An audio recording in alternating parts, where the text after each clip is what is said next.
I'm investigative reporter Chris Halsney, and this is Interview with Evil, Ted Bundy's FBI Confessions. We begin this episode on July 14, 1974. It was a sunny, beautiful day at Sammamish Lake Park, a little piece of heaven east of Seattle about 15 miles, nestled in the foothills of the Cascade Mountains. The beach was packed with 1,000 people enjoying the lake and drinking beer at a major corporate function. This was also the time and place that serial killer Ted Bundy decided to make his mark on history, to take a piece of notoriety that nobody would ever forget. Over a 4-hour period, he kidnapped 2 women, not at the same time, rather stealing one away, stashing her unconscious body in the woods, and then returning to take another. One of the victims was 23-year-old Janice Ott. She was a caseworker at a youth services center, and she'd left a note behind for her roommate that she was going sunbathing. The other, 18-year-old Denise Marie Nasland. She wasn't even alone. She was at the park with her boyfriend and another couple. She went to the bathroom and never returned. Parts of their bodies were found several months later, and during his 1989 death row confession, Bundy admitted in passing to dismembering both women. Probably about 200 yards east of where you pointed out Georgianne Hawkins and Otten Nasland's remains were found. Along that road that goes back along the highway is where we found a little paperback book. You find lots of strange things up that pass. Yeah. And that's, being something of a vicarious sort. I used to go up there just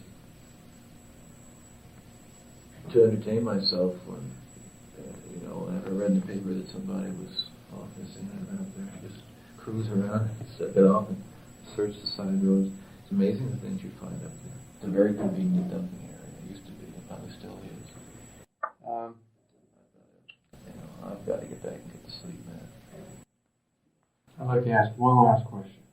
Detective Bob Keppel, who at this time was working as chief investigator for the Washington Attorney General, was leading the questioning.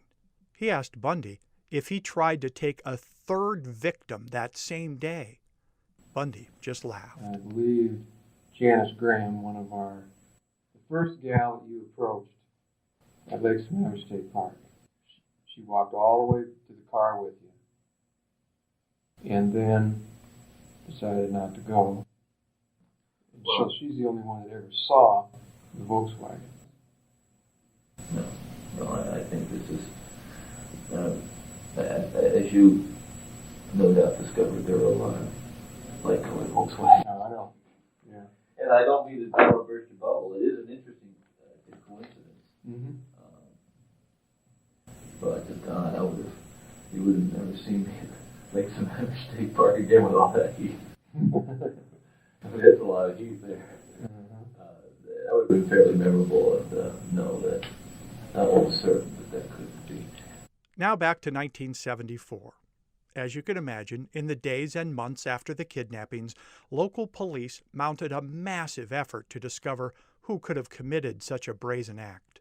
My quest to find out more about how the police responded led me to a secret, truly undiscovered trove of audio recordings, pictures, and investigation files locked away inside the King County, Washington Archives building.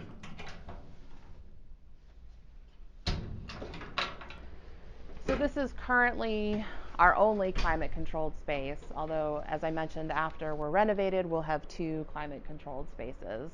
I'd like to introduce you to Danielle Boucher. She's a researcher and chief archivist of all of King County's historical files. I consider myself a historian. That's what my master's degree is in. That's what my background is in, and that's where my love is. But archives is sort of a natural outcropping of that. Within the field, you'll often hear that there's a debate whether historians make better archivists or whether librarians make better archivists.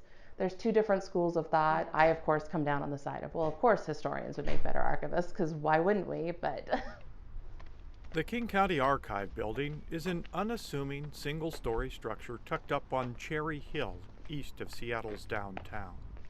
Entering the secured reception area feels like you're walking up to your local library help desk. The difference here is that there are a huge pair of steel doors along one set of walls. The locked doors have the word vault painted on them in bold letters. Inside is a surprisingly vast warehouse that stores millions of public records. Leather-bound books of who owns property and architectural drawings rolled up in stacks of tubes, and black and white photos of all the bridges of King County. Danielle escorted our crew through the key-carded security entrance and into a special room within a special room. This is where all the evidence related to the Ted Bundy case sits. Yeah, it's kind of our own little corner of serial killer history. A lot of times it's like this, and you can see these are actually just stacked in there and not, somebody at least wrote heavy on it, so we know, but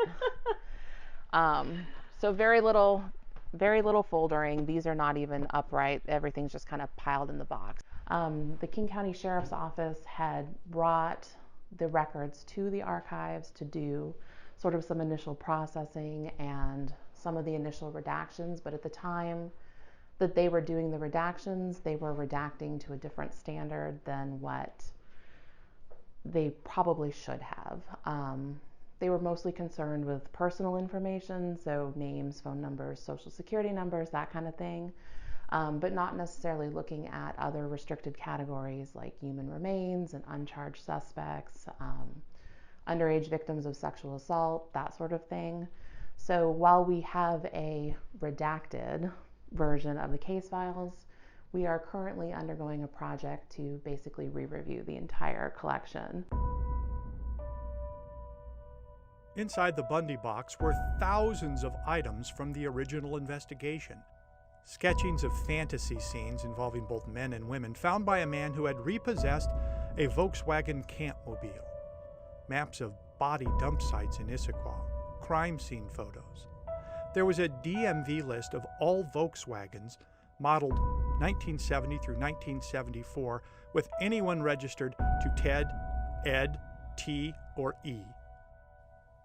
Bob Keppel's original black notebook sits in the file.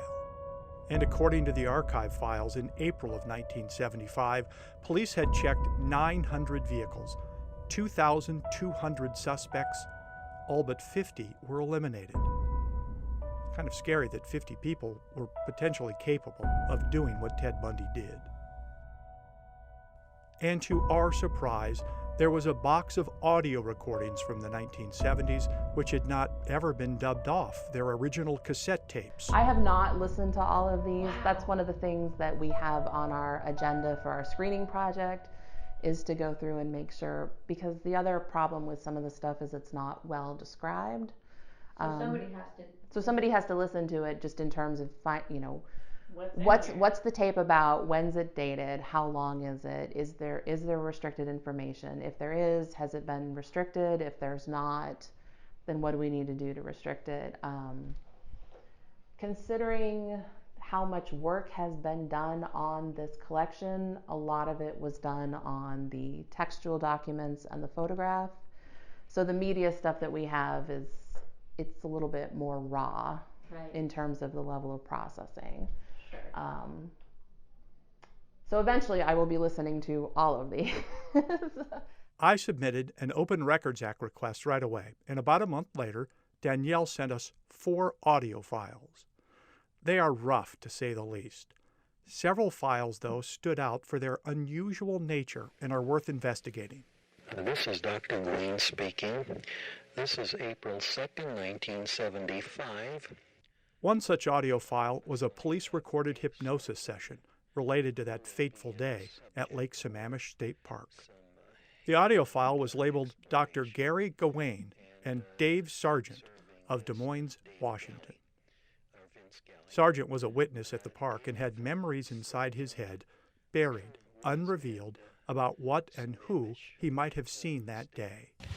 And in a moment now, I'll ask you to talk, Dave, and you'll stay just as deep as you are now. And I just want you to describe some of the things go on that day? I think he's got blue jeans on, a striped shirt. It's striped from right to left. Good. I think it's very good. blue and white. Can you see his arms at all? I keep thinking he has a cast, but I'm not sure. Okay. I don't know for sure. He's talking to two girls. They seem to be just walking around, you know. Okay. Might watch him a while, see where they go. They're walking towards me. One of the girls is about 5'7", 5'8". Mm-hmm.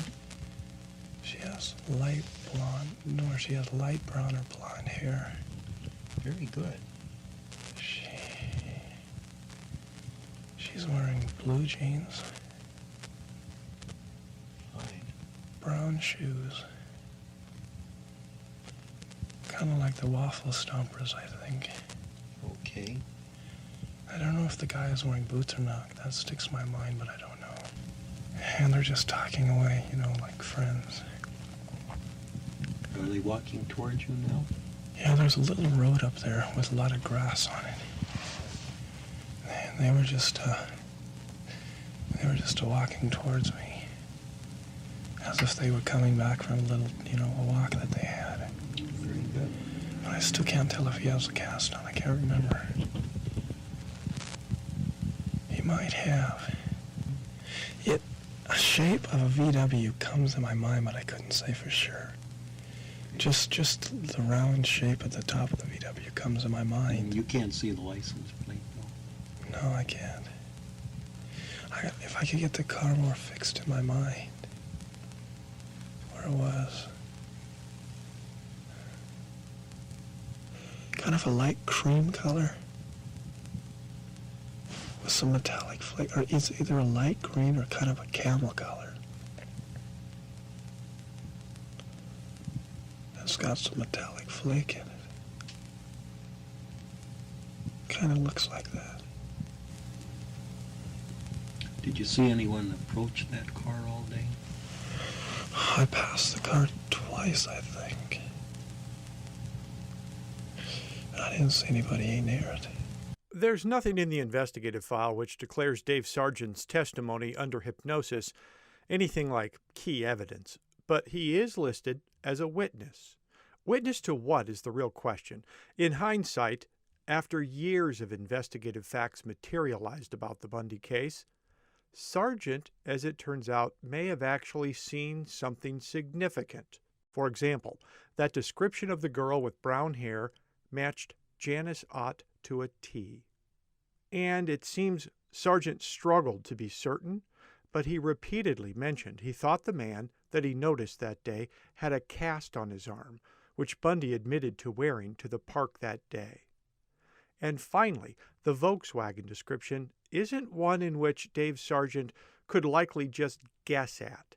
He said camel-colored, an oddly specific color, and one that accurately describes the one Bundy routinely used to transport his victims.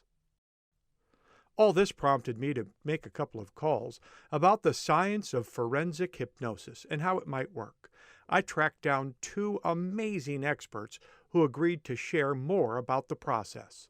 First up is Dr. Shelley Stockwell-Nicholas.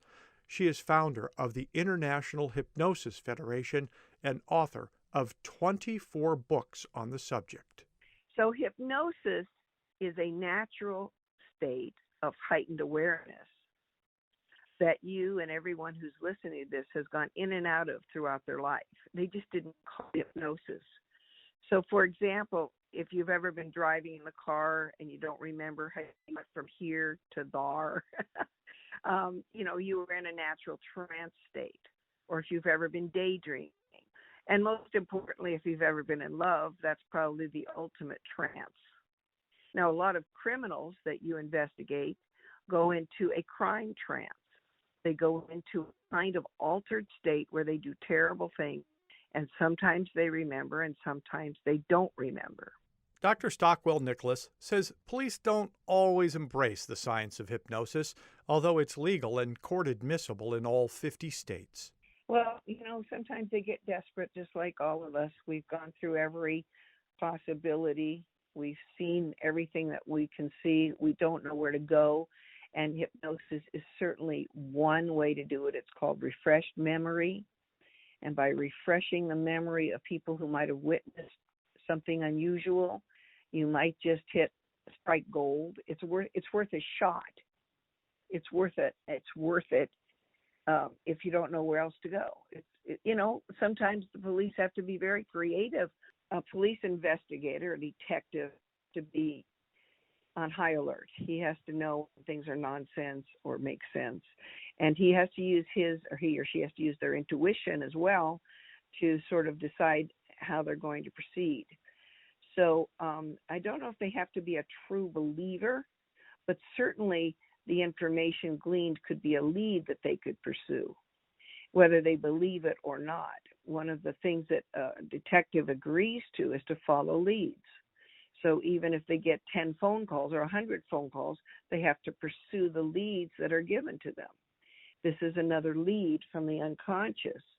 I don't know if you remember years ago when the bus was buried with all those school children in it, and the bus driver who was buried with the bus, who dug the children out of this situation, couldn't remember the license plate of the car of the criminals. And through hypnosis, he remembered everything but, I think, the last 2 digits. That buried bus crime she's referring to is the 1976 Chowchilla, California case. 3 kidnappers abducted a school bus driver and 26 children and then hid the entire bunch in a makeshift underground storage container. They wanted ransom money, but before they could get it, the group wiggled free and escaped. A professional hypnotist guided the bus driver to remember nearly all of the characters of a license plate driven by the perpetrators. You feel free to walk around, look around anywhere you want, any of the parking lots or anything you saw that day, Dave. As for using hypnosis on a witness like Dave Sargent to help catch Ted, Dr. Stockwell Nicholas thinks it's a brilliant idea as long as it was done correctly. So he noticed something in a particular part of the park. So in hypnotizing this man, I would hope that the hypnotist had him relive, let's say, through memory, through senses, is what he noticed, and to clarify anything he noticed that seemed to fit the picture or seemed a little out of order. It's a little like this. Have you been to a party or a family gathering and people are all chattering away and everybody's talking, but you hear your name and suddenly you listen up? You could hear it all the way across the room, but it calls your attention. Well, some people are tuned into things like that. They're tuned into the unusual, the bizarre, or the doesn't fit the picture moment. Just a good hypnosis session allows the memory to come out. You're poking a little bit, but you don't want to guide. You cannot lead the witness. You cannot lead the witness. It's not acceptable. If you lead the witness, you can lead them into a false memory. And a false memory is a terrible thing to do. Genevieve St. Clair is a world-renowned hypnotist originally from Monte Carlo and owns Forensic and Clinical Hypnosis based in Oregon. She's spent her entire life uncovering buried memories. By the age of 15, I was already hypnotizing classmates in school to help them with blocks and obstacles, and it was always for a therapeutic interest. I never did, I never had any interest in the show tricks other than, studying why it works and all of that. But the reason I got into it is I had to survive unsurvivable experiences from a very young age. And when you're cornered, you probably have heard of the state of peri-traumatic dissociation that you experience when all of your options are gone and you're facing severe harm and potentially life threats, basically. So when you're no longer able to protect yourself, your mind will split into a state of dissociation that's called peri-traumatic dissociation. And you see that with chases in wildlife, when a predator is running after a prey, the entire length of the chase. The prey is very much engaged in the body, fully active and immersed in the attempt to save their life.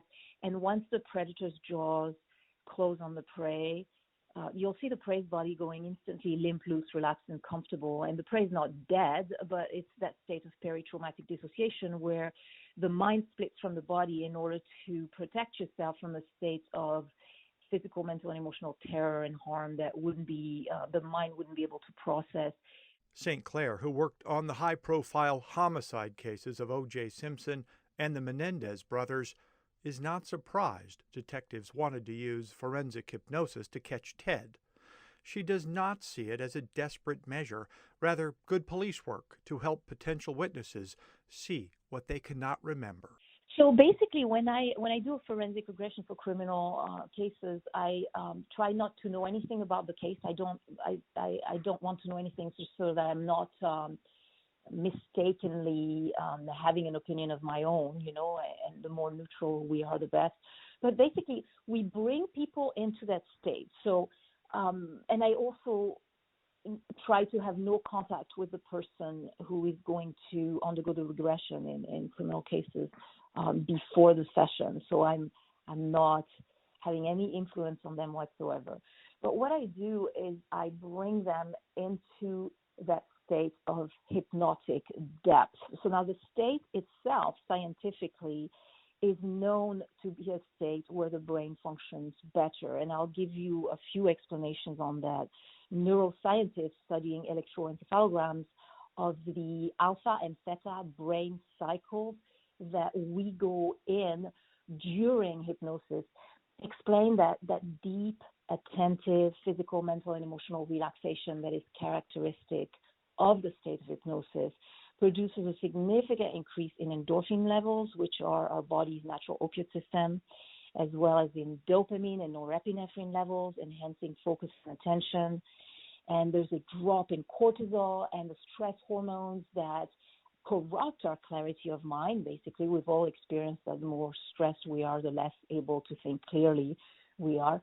And so that change in the chemical and hormonal balances in our brain creates an ideal state for synthetic thought and creativity functions of the right brain hemisphere. And that places us in an optimal condition to not just learn new information, but remember facts and data and analyze complex situations. So that immediately enhances clarity of mind and enables us to revivify our recall. And that's why when we go into regression, everybody will tell me, I had no idea. I still remembered so clearly. Do you want to walk up and down the parking lot or drive around, look for any VWs? I'll start at Denny's and I'll look around their parking lot. I parked. And it's parked. I'm out. It's parallel parked about 150 feet down the road from the entrance where the policeman is. And if you walked over the opening, you could walk down a hill. You'd be almost at the car. Yeah. St. Clair also told me entertainment hypnosis, the people who work that Vegas crowd getting people to think they're chickens, are not representative of what she says is a well-respected, science-based profession, and one in which has helped police routinely engage crime witnesses. That profession and the hypnosis in general has been the target of a lot of misunderstanding and misperceptions and myths and all of those labels and stigma for so long, from the beginning of times. And I think it's like everything else. When you really think about any profession, there are always good examples and bad examples. And I found that in recent years, the medical field, which was one of the fields that constantly shut down hypnosis from the beginning of science, and now the medical field is so open to collaborative work. I find it to be absolutely moving. It's important to have an open mind and also to study the data, and you know, the studies of the brain in that state are clear, are crystal clear. The brain functions better in that state, and we know that. In June of '74, you had contact with a subject. Would you tell me the circumstances surrounding that contact? Using hypnosis was not the only unconventional investigative technique being used by homicide detectives, desperate to identify their still unknown college girl serial killer. Here's Danielle Boucher again, speaking with us during our trip to the King County Archive building. There's a couple of sessions with psychics, we believe they're psychics, who were talking about possible suspects or victim locations, that kind of thing. There are multiple files inside the King County Bundy archives which detail the use of mediums, clairvoyants, numerologists, and psychics. It shall be true, and it shall be of some help to those in great need. The recordings are shallow sounding, and you're going to have to strain a bit to hear this. But when I did, it gave me chills. Her hair was more or less as she fell, must have sort of swung, because there isn't very much of it showing. And I feel that there was a blow by a sharp instrument across the back of the head. Now, I don't say that it broke the skin. Her hair probably would have interfered if it had been. But whatever happened to her afterwards, I feel that there was this blow across the nape of the neck. And she is in undergrowth and green vegetation. There's some grass, some greenery, some bushes or something. And I may be wrong about this, but I would say she was probably struck where she is lying. And I think it is not far from the park where she was last seen. Now, I say not far, but I couldn't possibly tell you how many yards, how many miles, but I would not see her as too far away. If there's been a searching, I think they have missed this particular place. That is right on the money. If you remember, Bundy said he struck UW freshman Georgianne Hawkins with a tire iron, and that she was only unconscious for a short while. The thing that makes it a little bit, well, among the things that makes it difficult is that at this point she was quite lucid, talking about things that I, again, knocked her unconscious and strangled her. Of course, it is a sex maniac, and also what I would call a compulsive killer. And yet, when this man is caught, he will be found to have almost a religious mania as well. I would say definitely a split personality. I also got the other night that there would be 11 girls all told. Hold on. Bundy, 15 years later on death row, thought long and hard and counted up the women he had killed in the Pacific Northwest alone. And the number was? I think it'll be 11. Yeah. I do not see him being caught, and I think before too long he will probably move on to some other place.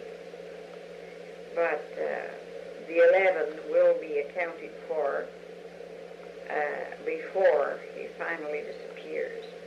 I hope they will catch him, but if he takes off his cast and comes back into normal society, under no circumstances would anybody attribute these things to him. For some insight into the way psychics work, I called Phoebe Delaney. She comes from generations of women who can read dreams and tarot cards. What I teach people is this is a visual tool to help unlock messages that you already basically know.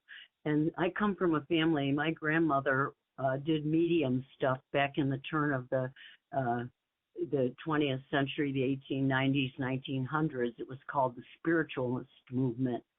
And she got her experience through something she wasn't expecting, but she talked about it her whole life, and I'm pretty sure it was when she handed the gift to me. As an investigative reporter in Denver, I met Phoebe while working on my investigation into a missing mother from Crestone, Colorado named Crystal Reisinger. If you want to hear more about her, I encourage you to download Up and Vanished Season 2.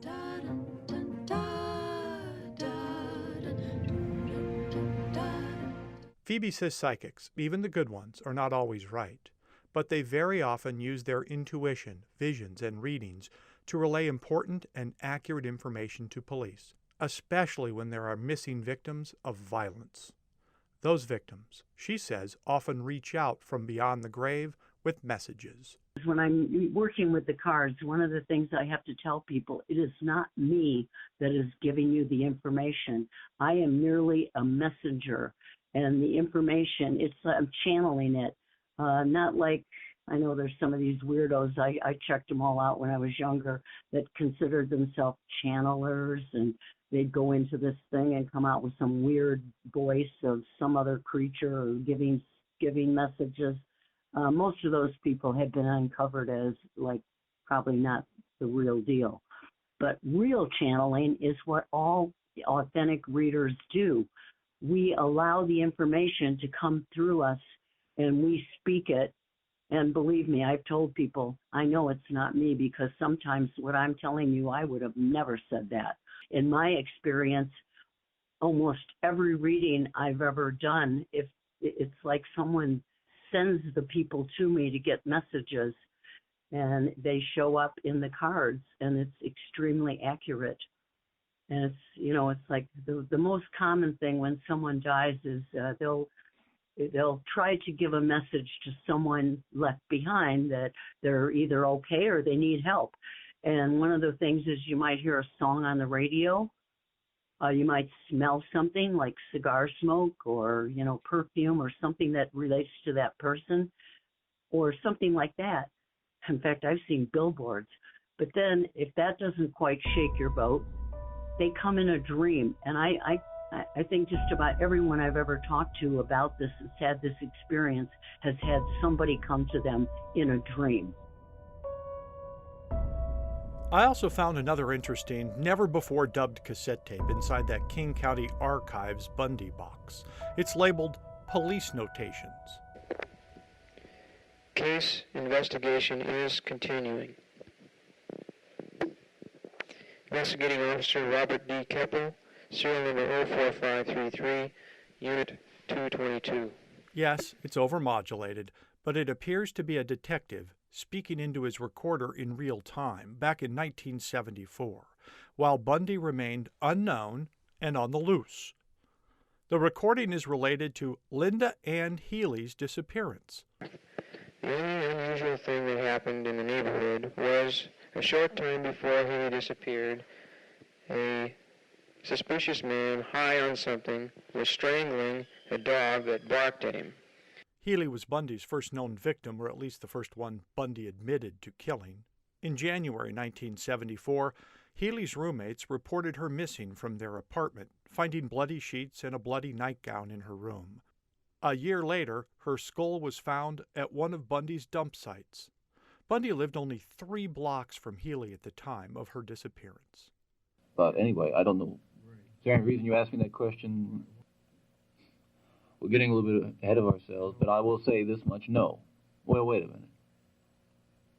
In 1989, during the death row confessional session, Detective Keppel tried to get Bundy to tell him more, but Bundy held back, indicating he was going to take some things to his grave.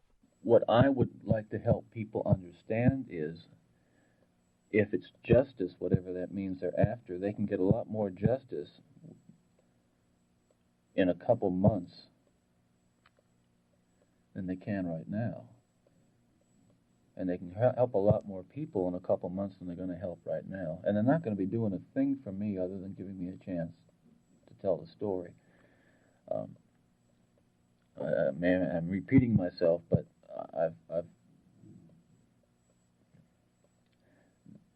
I have no one but myself to blame about it. I realize that, and I take full responsibility for it. I procrastinated. I waited too long, and I don't want to go into long rationale or a long story about, all the things that,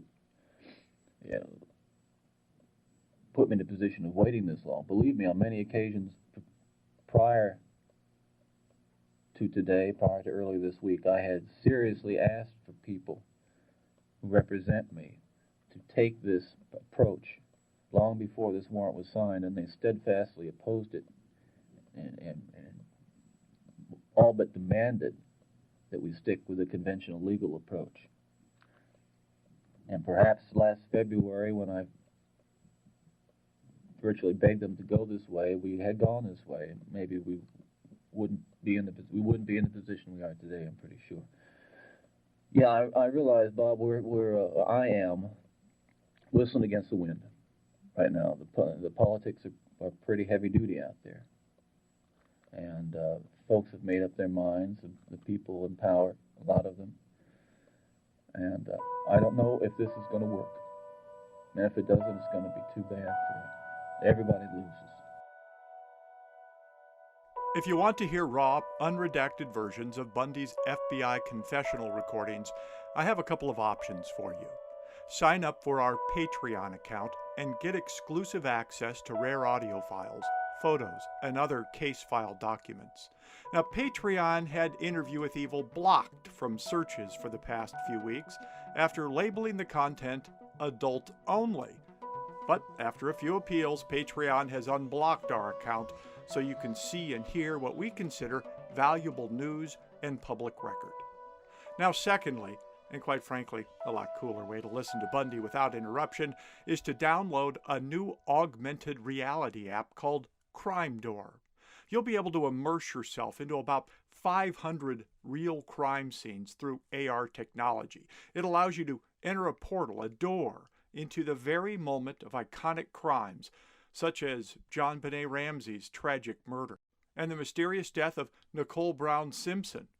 And coming soon, you'll be able to step inside Bundy's kidnapping of University of Washington freshman Georgianne Hawkins. You can listen to Bundy's voice as he describes how he plotted to take the girl, then kill and dismember her, while watching the kidnapping scene unfold in amazingly accurate detail. Download Crime Door today.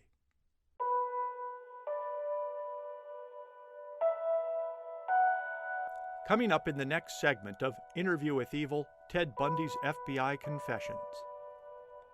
We talk with former FBI profiler and author Mary O'Toole about the secrets all serial killers keep. So it's the practice murders that are sloppy. It's the practice murders that show a lot of trial and error. It's the practice murders that put them pretty close to their neighborhood or to a family member, and they're not on their game. It's when they become a serial killer officially that they're really good at what they do. And we investigate murders Ted Bundy says he didn't commit, including the unsolved case of a little girl who lived along the serial killer's paper route when he was a teenager. Was he telling the truth?